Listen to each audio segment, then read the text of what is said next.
is Isra from kazooza team. We're 37-engineering students, GCNs. This project is related to digital system design, which is called smart street light system. Now, we all know how important time is. 1 second could determine a person's life. 1 second could actually save someone, and another would be the end of a story of some unfortunate person.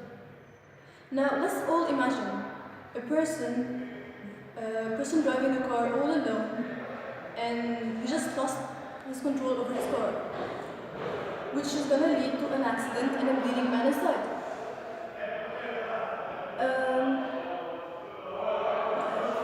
Now, the first car or the first person who's going to discover this accident and is going to call the emergencies is actually 6 minutes late, which means death in most cases.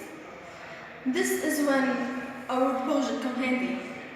The second reason is for electricity consumption.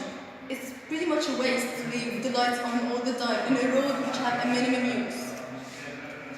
Okay, so now I'm going to describe you how our project works. The car is when the car comes and the first sensor is going to sense it, the lights are going to turn on. Then after 4 seconds, the lights are going to turn off. Now, the buzzer or the second sensor is going to sense the car. If there is an accident and the car is stopped in the middle way of the sensor, exactly after 4 seconds, the buzzer and the checkpoint is going to ring, which means that the emergency is going to be contacted.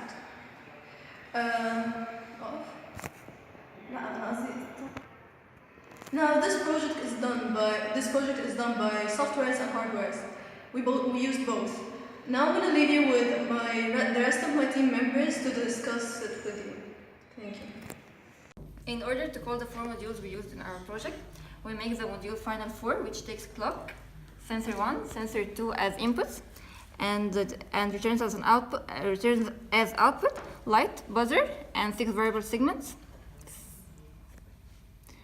The first module is clock generator, which takes clock as an input and returns the delayed clock.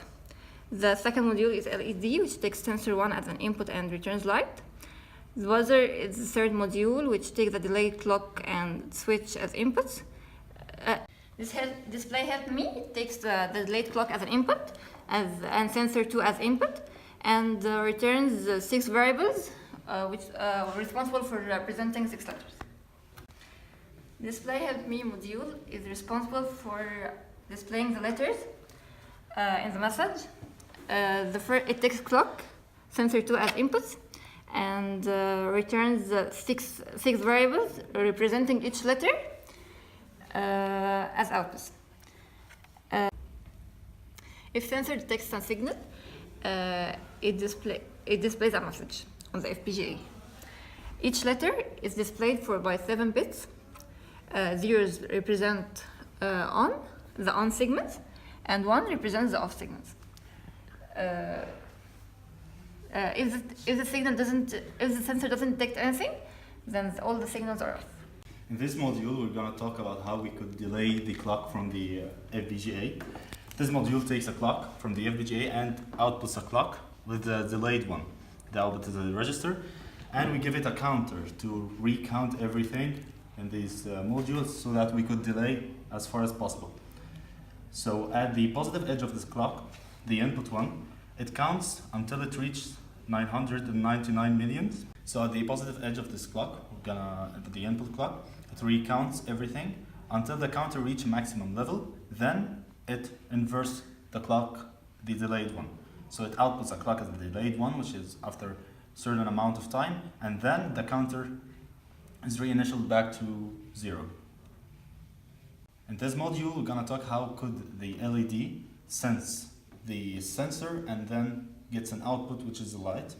So this module takes an input of a sensor, which is a sensor responsible for the light, and outputs signal light. So at the always statement, the sensitivity of the always is gonna be the sensor. The sensor, if it's always activated, is gonna be 1, and if it was cut by a certain object, it's gonna be a 0. So in the case of 0, the light is gonna be on, and the signal of the light is the output is gonna be on, which is 1, and then it will light the street light system. And if the sensor didn't detect anything, it's gonna be off. In this module, we're gonna talk about how could a buzzer buzz after a certain amount of time, not after the sensor detects it. First, we're gonna take a clock from the FPGA and the sensor, and the output is gonna be a buzzer. And also there is a switch which could turn off the buzzer whether it's connected, whether a sensor detects it or not.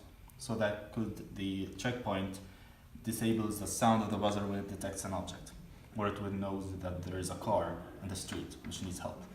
So by this way, we're gonna use a finite state which could save the output and delay it for a certain amount of time, and then make the buzzer buzz or send a signal to the buzzer to enable it. So at the positive edge of the clock from the FPGA, we're gonna have two states, state S0 and state S1.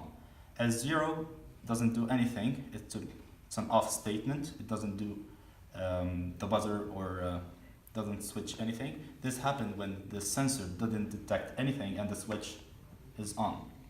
So it's off in both ways. Else it's gonna go to state 1. State 1 is enabled when the switch is off, so the checkpoint didn't do anything with the switch, and the sensor is 0. That means something passed by and it was cut by the sensor. In this case, it's gonna move to state 1. Then we're gonna go to the always statement, which has a sensitivity of the states, and it makes cases. In this case, we have two cases: S0, which makes the buzzer with a signal 0, and S1, which enables the buzzer. Today I'm gonna show you how the hardware is worked. First, we use two IR sensors, one LED, one buzzer, and breadboard and FPGA to connect all these hardware together. First, we use FPGA as a battery, as it provides the energy. Here is the ground, this is positive, and all these wires are the connection of sensors and LED together. First, this IR sensor is connected to the breadboard, positive and negative to the breadboard, and the signal is connected to the FPGA, as it will send to the FPGA signal if it on or off. And this another IR is connected also to the FPGA with the signal to provide it with the signal, and positive and negative are connected to the breadboard to take electricity from it.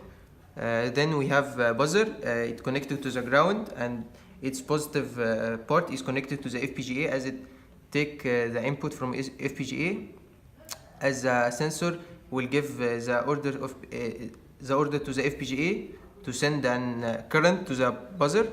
And also for the LED, it also take an input from FPGA, as this input will gonna be provided by IR, and the ground is connected to the board. Done.